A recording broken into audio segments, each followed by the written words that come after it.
Hello, as always, I am Cosmic, and today we're going to be reviewing We Are The Dwarves, which was developed by Whale Rock Games.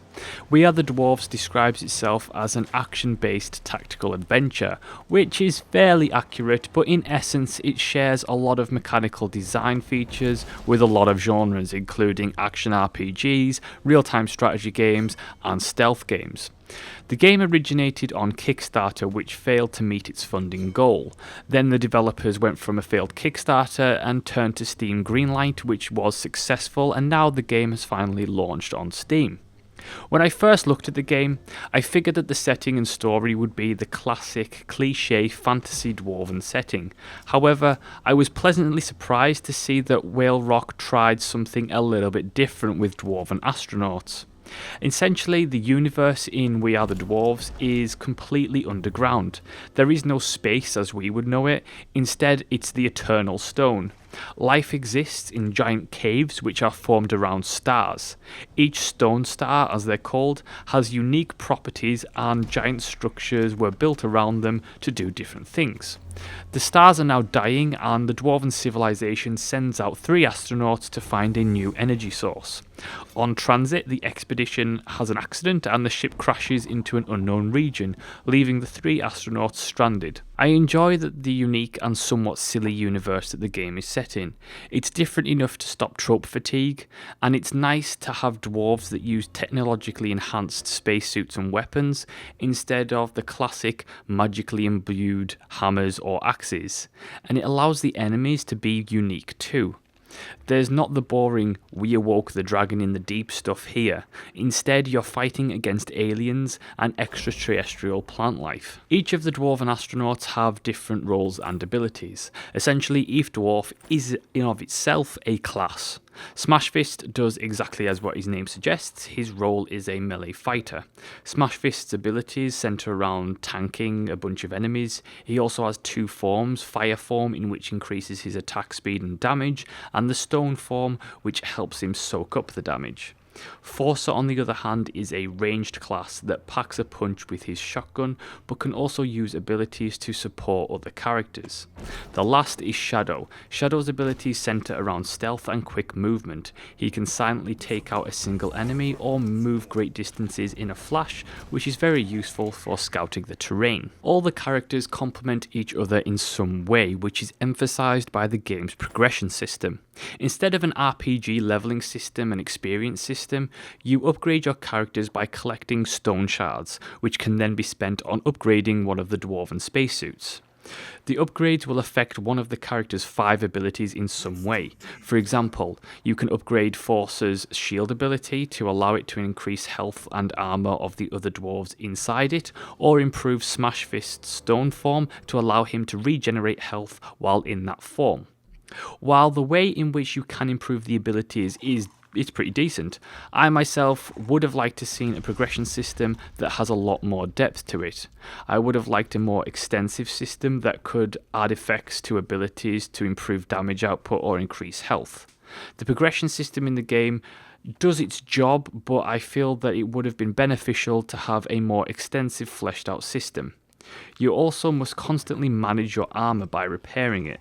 The spacesuits have consumable abilities that are entwined with the level of armor you have, such as the gravity loop, which is used up if you fall off the edge of a cliff so that you can be pulled back up instead of dying. Now, before I start talking about the combat, I have to say that the game is very difficult. There is no difficulty options to change the setting, so be prepared to die a lot.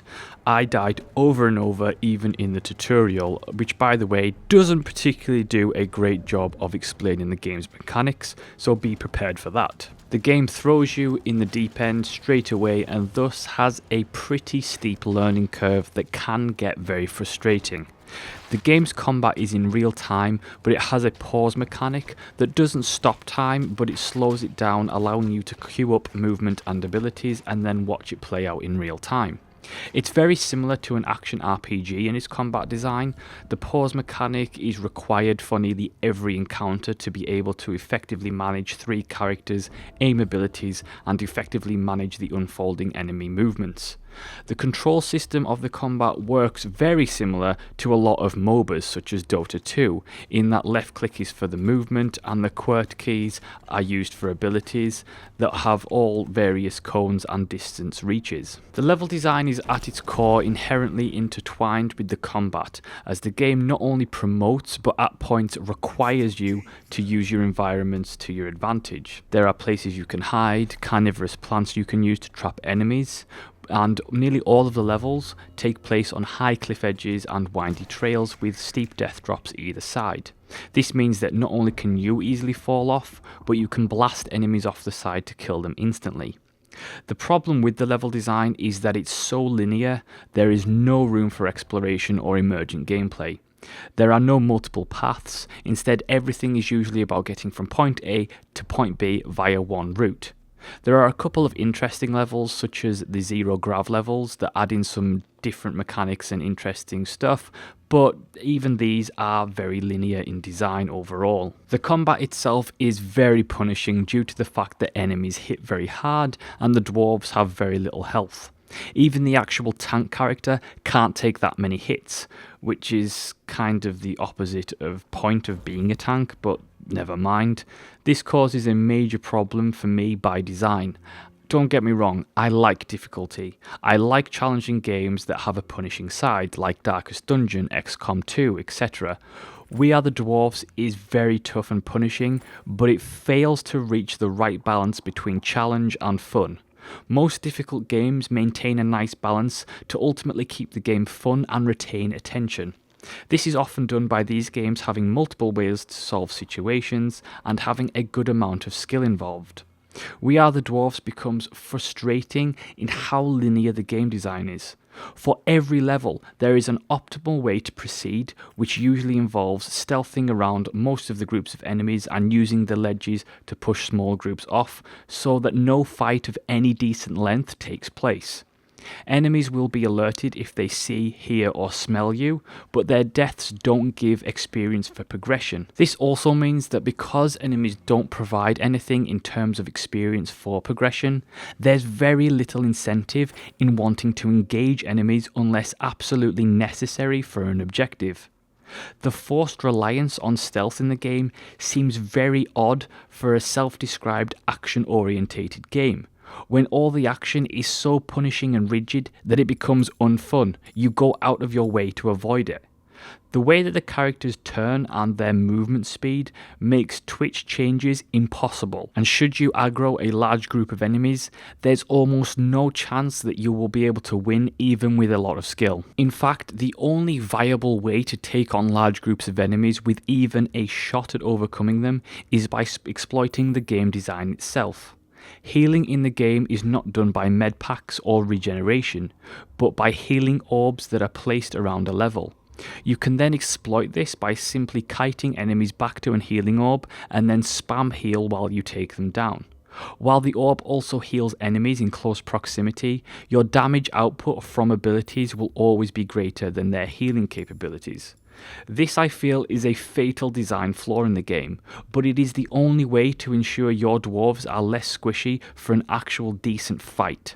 While you might say, well, don't spam heal orbs to win, the issue remains that the game by design is so punishing not because of its difficulty, but because of its design flaws.